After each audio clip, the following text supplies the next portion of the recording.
What's up YouTube, it's your boy Carvin Reg and welcome back to another video. And in today's video I'm gonna give you guys 5 reasons why you should buy an Infiniti G37. You know, these cars are good cars despite what you hear about them.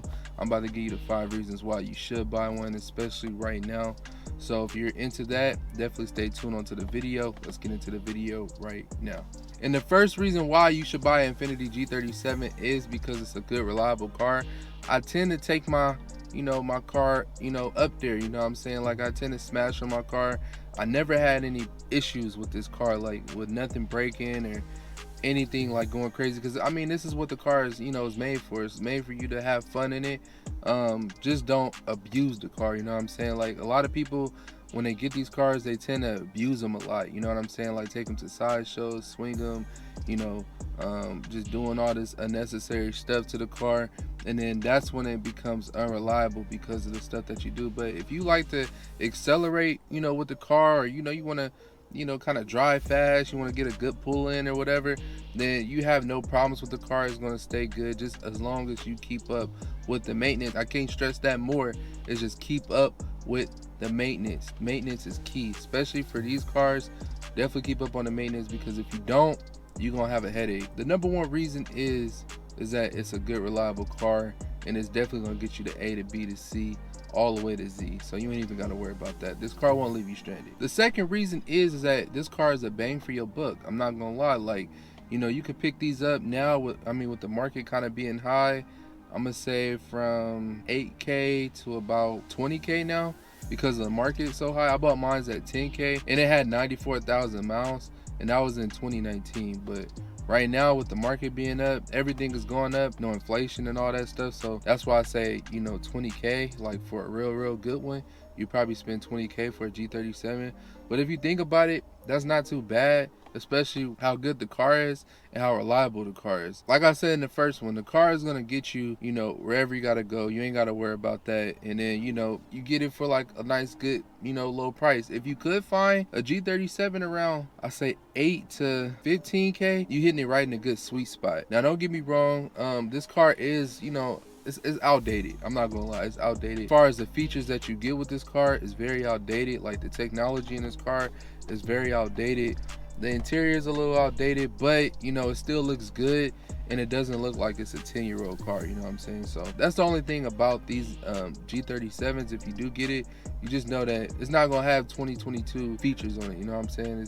It's not gonna have that. That's the only thing that's really negative about this car. If you trying to get it, is really that. Everything else is solid. But like I said, it's a bang for your buck, and you can't go wrong with that. The third thing is a lot of mods you can do to this car. So this car been out for a few years, so a lot of these aftermarket places got a lot of stuff that you could do with the car. You could do turbos, you could do superchargers, you could do intakes, you could do literally anything you want to do with this car, especially like when it comes to cosmetics, with like wide body kits, grills, bumpers, exhaust, just everything. If you like building your car, then I definitely say this is a car for you, because there's definitely a lot of stuff out there that you can get to build your car. Like, it's a lot of cars that a lot of these aftermarket companies don't make products for, but a lot of the Infiniti, like G35 and G37, even like Q50s, they have a lot of parts out there that you can get, that you could build your car with. So like I said, if you like modding, this is definitely for you. I like modding my car too, and that's what makes everything so better,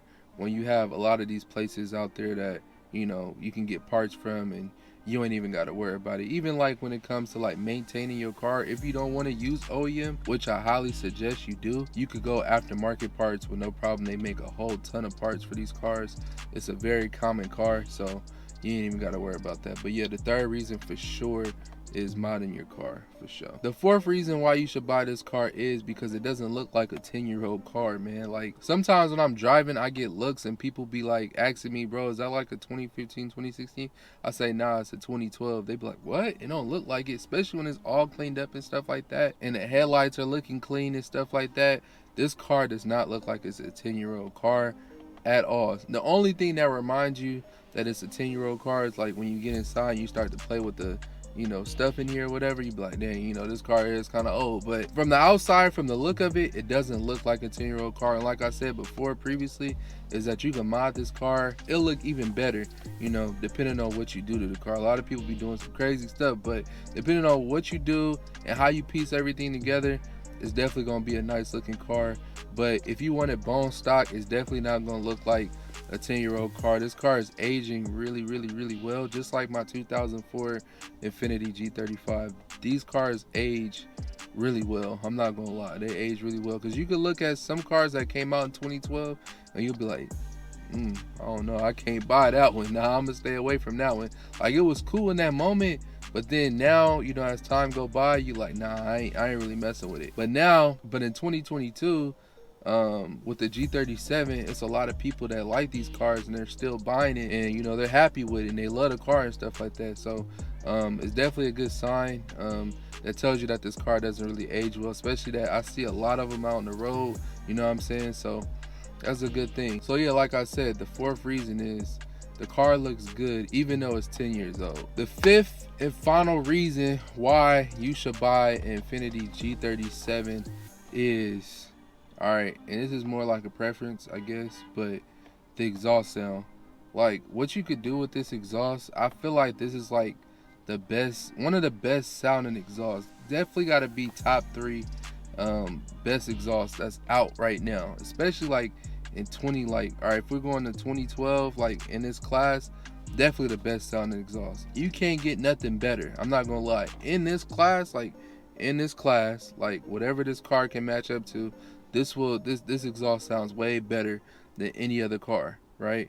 I'm not talking about the Hellcats or nothing like that. I'm talking about in this class where, you know, you go Hondas, Acuras, and, you know, Lexuses or whatever. This exhaust sounds way better than all them cars, I'm not gonna lie. And then what you can get out of this exhaust too, to where you get the motor dyne and it'll sound sound like a GTR, I'm not gonna lie. So, which is really good. So I just want to rev it up real quick for y'all, man, so y'all can hear this exhaust, man, because this exhaust is crazy. Going down the windows.